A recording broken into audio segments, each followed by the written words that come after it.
El 12 de agosto de 1977, el transbordador espacial Enterprise realizó su primer vuelo libre, lo que significa que por primera vez fue soltado de su avión portador Boeing 747 y se le permitió volar por sí mismo. Tenía 13 años y estaba completamente fascinado por esta nave espacial que, para mí, representaba el futuro de la humanidad. Y el programa del transbordador espacial continuaría realizando vuelos libres durante otros 34 años, hasta 2011, cuando el 21 de julio, el transbordador espacial Atlantis completó la última misión del programa del transbordador espacial. Me cuesta mucho trabajo asimilar el hecho de que este vehículo, que en mi vida vi como el futuro de la humanidad, ahora sea historia. Eso es casi tan irónico como el hecho de que el primer transbordador espacial, Enterprise, nunca llegó al espacio. La tripulación del Apolo 17 amerizó el 19 de diciembre de 1972, y esa fue la última vez que los humanos caminaron en la Luna. No se suponía que fuera así. Todavía en 1969, en la época de la misión Apolo 11, la NASA había planeado 9 misiones más a la Luna. Pero el 4 de enero de 1970, la NASA emitió una orden de suspensión de trabajos, cancelando los preparativos para el Apolo 20, lo que esencialmente puso fin a esa misión. El doctor John M. Logsdon, exdirector del Instituto de Política Espacial de la Universidad George Washington, escribió en el sitio web del Museo Nacional del Aire y el Espacio del Smithsonian en 2025. La NASA decidió que usar uno de los Saturno V existentes para construir y lanzar la Estación Espacial Experimental Skylab tenía mayor prioridad que una misión más de alunizaje. Luego, en abril, muchas cosas salieron mal con el Apolo 13. Enviar astronautas a la Luna era una apuesta arriesgada, y los administradores de la NASA tenían que considerar los planes futuros. El objetivo del presidente Kennedy, como lo expresó en un discurso ante el Congreso en mayo del 61, de llevar a un hombre a la Luna y regresarlo sano y salvo a la Tierra, se había cumplido. Entonces, ¿dónde encajaban más misiones de alunizaje? El 2 de septiembre de 1970, la NASA anunció la cancelación de los planes para el Apolo 18 y 19. El Apolo 17 sería el último. Fue una decepción para muchos científicos que, según escribe Logsdon, esperaban con ansias las capacidades científicas mejoradas de las últimas 3 misiones Apolo. Pero cuando los astronautas Gene Cernan, Harrison Schmitt y Ronald Evans amerizaron en el Océano Pacífico, hubo un sentimiento colectivo de que acababa de terminar una época extraordinaria en la historia de la humanidad. Pero también quedó una pregunta persistente. ¿Qué sigue? De hecho, ya lo sabíamos. El 5 de enero de 1972, 11 meses antes de que el Apolo 17 despegara, el presidente Nixon emitió un comunicado. Hoy he decidido que Estados Unidos debe proceder de inmediato con el desarrollo de un tipo completamente nuevo de sistema de transporte espacial, diseñado para ayudar a transformar la frontera espacial de los años 70 en un territorio familiar, fácilmente accesible para la actividad humana en los años 80 y 90. El sistema se centrará en un vehículo espacial que pueda trasladarse repetidamente de la Tierra a la órbita y de regreso. Revolucionará el transporte al espacio cercano al volverlo rutinario. Puede que Nixon no ofreciera el mismo nivel de elocuencia retórica que Kennedy cuando dijo: elegimos ir a la Luna en esta década y hacer otras cosas, no porque sean fáciles, sino porque son difíciles. Pero sí ofreció una visión esperanzadora al final de su declaración, citando a Oliver Wendell Holmes. Debemos navegar a veces con el viento y a veces contra él, pero debemos navegar y no dejarnos llevar ni quedarnos anclados. El administrador de la NASA, James C. Fletcher, calificó la decisión de Nixon como un paso histórico en el programa espacial de la nación. Ambos presidentes, por supuesto, estaban usando la retórica para maquillar la política. A pesar de todo lo que John F. Kennedy decía sobre la conquista del espacio como una oportunidad para la cooperación pacífica, el programa Apolo fue la culminación de una carrera espacial que tenía más que ver con misiles que con ciencia y más con competencia ideológica que con cooperación. La situación era tal que John F. Kennedy estaba dispuesto a gastar lo que fuera necesario para ganar esa carrera. El programa de Richard Nixon para transformar la frontera espacial iba en una dirección bastante opuesta. Boxden señala que Richard Nixon había recortado el presupuesto de la NASA en 1970 en un 15%. Y en una declaración de política espacial publicada en marzo de 1970, el presidente Richard Nixon dijo que los gastos espaciales debían ocupar su lugar adecuado dentro de un riguroso sistema de prioridades nacionales. La decisión de la NASA de seguir adelante con el programa del transbordador espacial ante las realidades presupuestarias y políticas tenía sentido.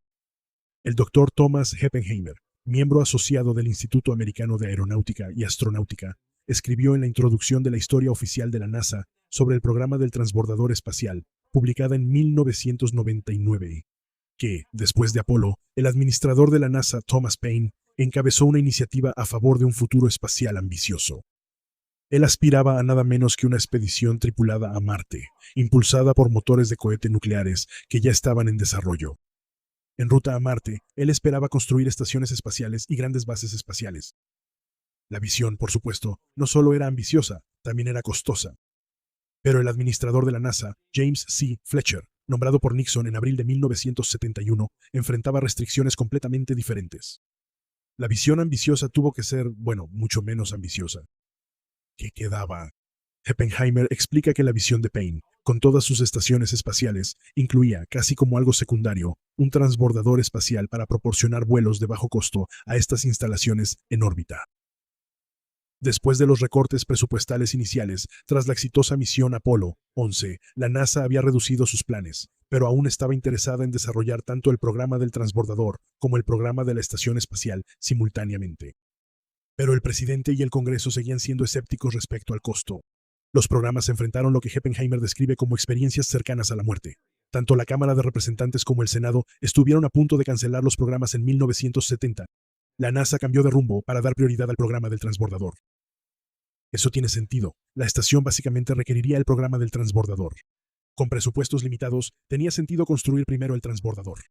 Pero más importante aún, en el clima político donde la NASA necesitaba aliados en el Capitolio, el transbordador espacial había llamado la atención de los militares. La Fuerza Aérea veía el programa del transbordador como una forma de bajo costo para lanzar satélites de reconocimiento y otros satélites militares. Heppenheimer señala una ironía.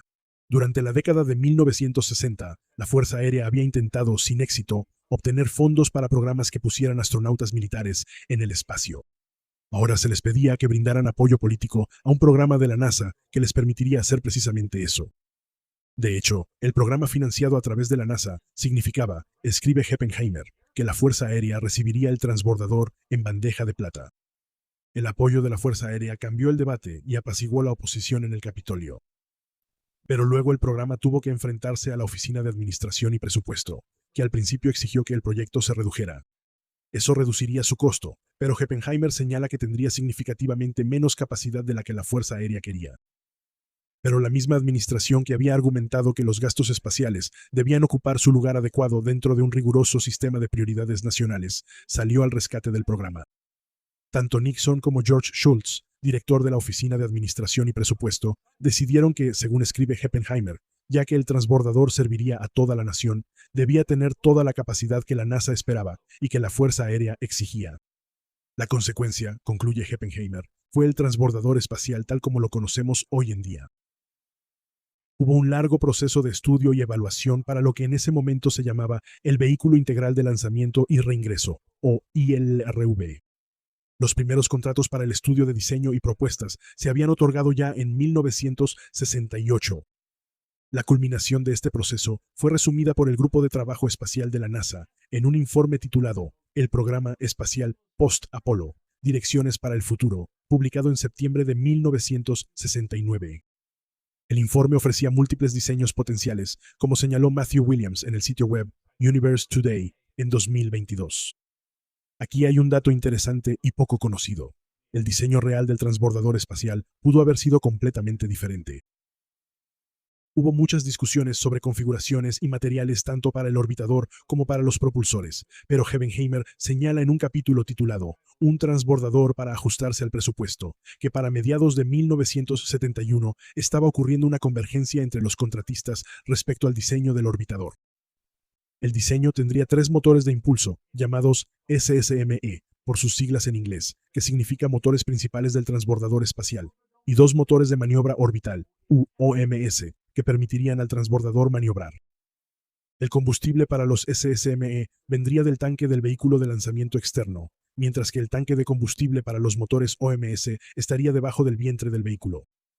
Los motores servían para poner el vehículo en órbita y maniobrar una vez que llegara ahí, pero regresaría a casa sin la ayuda de los motores, siendo esencialmente un planeador muy grande. Tendría una configuración de alas en flecha y una bahía de carga de 15 por 60 pies. El 26 de julio de 1972, entre la misión Apolo 16 de abril y la misión Apolo 17 de diciembre, la NASA otorgó un contrato a la División Espacial de North American Rockwell Corporation, que había construido los módulos de mando y servicio para las 11 misiones Apolo, para diseñar y producir un vehículo de ala triangular, según explicó la NASA en un anuncio, el llamado Orbitador, que llevará a la tripulación de 4 personas más 6 o más científicos a la órbita terrestre. Este nuevo vehículo fue designado como Vehículo Orbital, o OV-101. La construcción del OV-101 comenzó el 4 de junio de 1974 en la planta de Rockwell, en Downey, California. El OV-101 fue construido inicialmente para realizar pruebas de aproximación y aterrizaje para, como explica la NASA en su página web, verificar las características aerodinámicas del vehículo. Estas pruebas se realizarían en la atmósfera, por lo que no era necesario contar con los SSMs ni los módulos OMS. Pero además, algunas partes aún estaban en desarrollo, otras eran demasiado costosas. Todo eso era innecesario para su función limitada de prueba. Una hoja informativa en el sitio web Spaceline, operado por el veterano periodista espacial Cliff Lettrich, explicaba, por ejemplo, que la bahía de carga no contenía herrajes de montaje para paquetes de carga, y que la puerta de la bahía de carga no tenía mecanismos hidráulicos para permitir que se abriera y cerrara. El vehículo carecía del sistema de guía que se usaría en los vuelos espaciales y no incluía algunas ventanas que serían incorporadas en los transbordadores espaciales operativos. Los controles de la cabina de vuelo eran más simples. La energía era proporcionada por celdas de combustible, mucho más pequeñas que las que se usarían en vuelos operativos. El tren de aterrizaje carecía de un sistema hidráulico. En su lugar, las puertas se abrirían con pernos explosivos y el tren de aterrizaje bajaría por gravedad. El peso representativo del vuelo orbital real sería simulado mediante lastre. Las losetas de protección térmica que protegerían al transbordador durante la reentrada orbital eran costosas y frágiles. Así que, para ahorrar costos, se utilizó espuma de poliuretano como sustituto de las losetas de protección térmica. Aún así, la NASA esperaba que, una vez que se completaran las pruebas importantes sobre el diseño del vehículo, el OV-101 fuera adaptado para vuelos orbitales. Con el ensamblaje iniciado en junio de 1974, la NASA esperaba que el vehículo saliera de la planta en 1976, el bicentenario de la nación. Para celebrarlo, la NASA planeaba nombrar al OV-101 como Constitución. Pero cierto grupo muy activo de entusiastas del espacio tenía una idea diferente. El programa Viaje a las Estrellas, ambientado a bordo de la nave espacial ficticia Enterprise, se estrenó el 8 de septiembre de 1966. No fue precisamente un éxito. El sitio web Television Obscurities señala que una encuesta nacional realizada a 24 críticos por la revista Television Magazine en 1966 encontró que solo 5 consideraron buena a Viaje a las Estrellas, mientras que 8 la consideraron mala y 11 fueron indiferentes. El programa tuvo dificultades en los índices de audiencia, pero desarrolló una base de fanáticos leales. Cuando empezaron a circular rumores de que el programa sería cancelado después de su segunda temporada, señala Television Obscurities, la cadena recibió alrededor de 114.667 cartas entre diciembre de 1967 y marzo de 1968, incluyendo 52.151 solo en febrero de 1968. La emisora informó que las cartas fueron enviadas por 2 gobernadores, varios alcaldes y ejecutivos de corporaciones, suplicando por su regreso. La campaña de cartas logró que el programa obtuviera una tercera temporada, aunque con un presupuesto mucho más reducido. Pero la audiencia seguía siendo mediocre, y el programa fue cancelado en 1969. Irónicamente, el programa se transmitió por última vez en junio, solo un mes antes de que el Apolo 11 fuera a donde ningún hombre había ido antes. La revista Popular Science señaló en 2025 que el programa seguía vivo en retransmisiones. La primera de muchas convenciones de fans que han llegado a representar la cultura Trekkie se llevó a cabo del 21 al 23 de enero de 1972 en el Statler Hilton de la ciudad de Nueva York, solo 2 semanas después de que Nixon anunciara el programa del transbordador.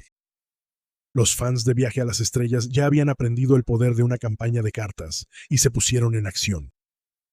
Para septiembre de 1976, el OV-101 estaba casi terminado y la NASA estaba lista para presentar la nueva nave. Como adelanto para el público, el administrador de la NASA, James Fletcher, tenía programado presentar al presidente una maqueta a escala del nuevo transbordador. El 3 de septiembre, Ford recibió un memorando de William Gorek, su jefe adjunto de gabinete para asuntos económicos, que decía: el Dr. Fletcher no se opone al nombre Enterprise para el transbordador espacial, y sugiero que usted pida que así se llame por las siguientes razones. La NASA ha recibido cientos de miles de cartas del grupo de fanáticos de Star Trek interesados en el espacio, pidiendo que la nave reciba el nombre de Enterprise. Este grupo está compuesto por millones de personas que están profundamente interesadas en nuestro programa espacial. El nombre Enterprise está relacionado con el sistema sobre el cual se construye la estructura económica de la nación.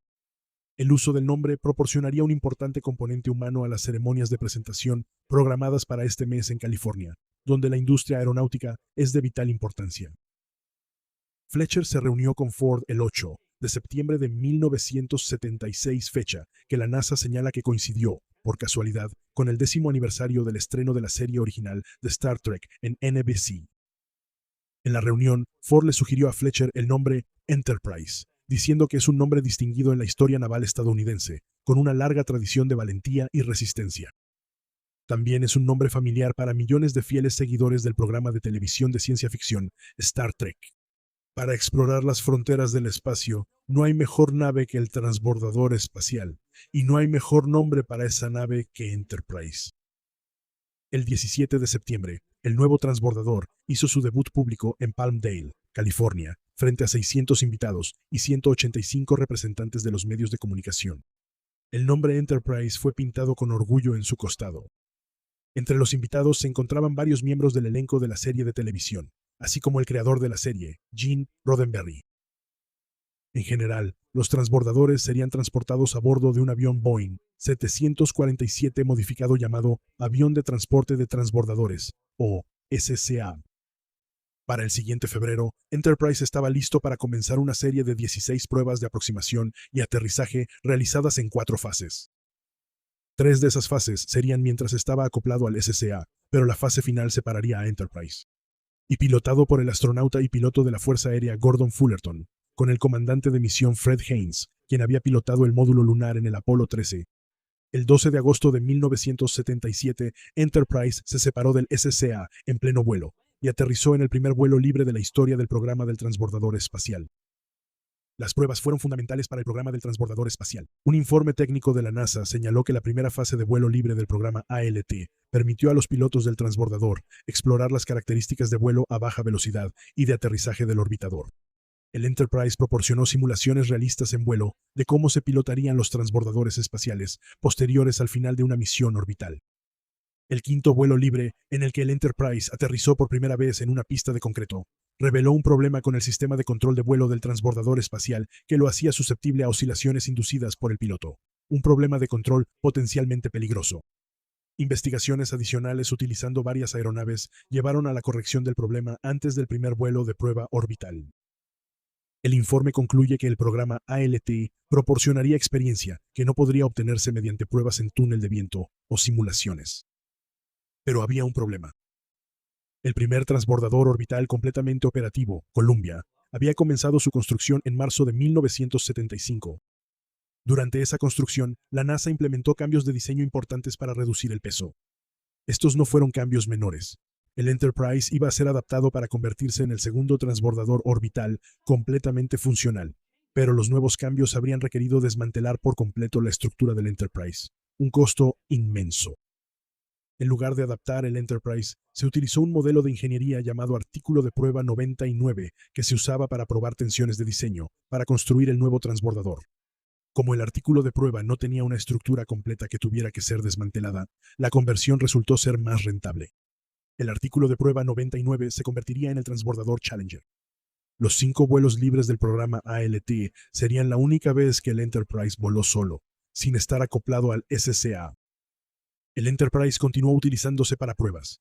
En 1978 se usó para pruebas de vibración en tierra, realizadas en el Centro de Vuelo Espacial Marshall en Alabama. Por primera vez en la historia del programa del transbordador, el Enterprise fue acoplado a un tanque externo y a los cohetes impulsores sólidos. Las pruebas de vibración en tierra se realizaron para confirmar la integridad estructural de todo el conjunto completo de lanzamiento. En 1979, el Enterprise fue transportado a Florida para probar la plataforma de lanzamiento 39, A. El edificio de ensamblaje de vehículos y el equipo de procesamiento en tierra antes de que llegara el Columbia para la primera misión del Sistema de Transporte Espacial o STS.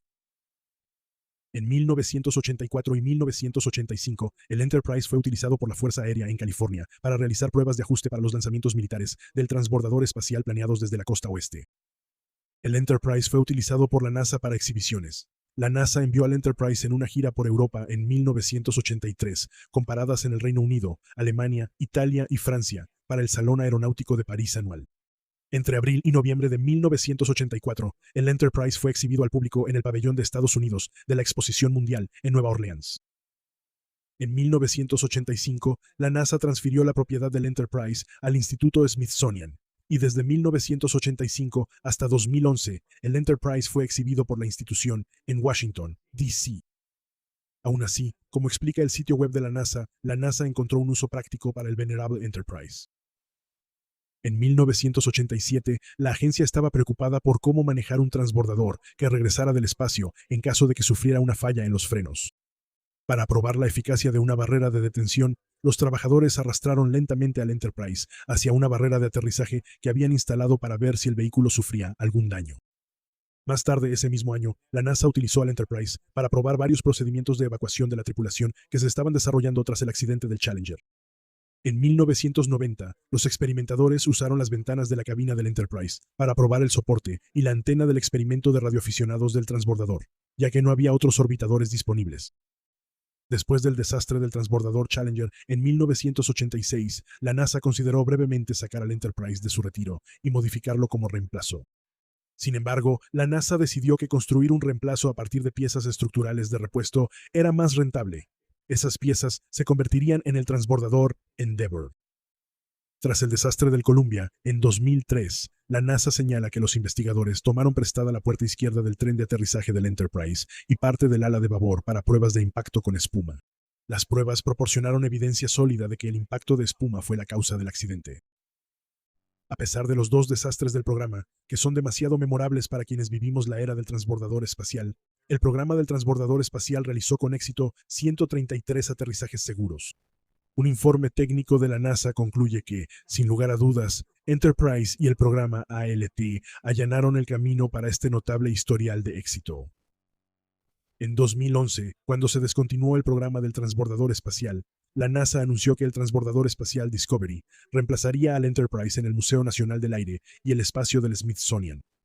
La propiedad del Enterprise fue transferida al complejo del Museo Intrepid del Mar, Aire y Espacio en la ciudad de Nueva York. Hoy en día, puedes visitar el Enterprise en el Muelle 86, en la calle 46 Oeste y la Avenida 12 en la ciudad de Nueva York, Nueva York. En 2013, como un último honor, o tal vez una ofensa para aquellos de nosotros que alguna vez vimos el programa del transbordador espacial como el futuro, el transbordador espacial Enterprise fue incluido en el Registro Nacional de Lugares Históricos. Espero que hayas disfrutado viendo este episodio de The History Guy, y si fue así, no dudes en darle like, suscribirte y compartir The History Guy, History Deserves to be Remembered, con tus amigos. Y si también crees que la historia merece ser recordada, entonces puedes apoyar a The History Guy, History Deserves to be Remembered como miembro en YouTube, como patrocinador en nuestra comunidad en Locals o como patrocinador en Patreon. También puedes visitar nuestra increíble tienda de productos o reservar un mensaje especial de The History Guy en Cameo.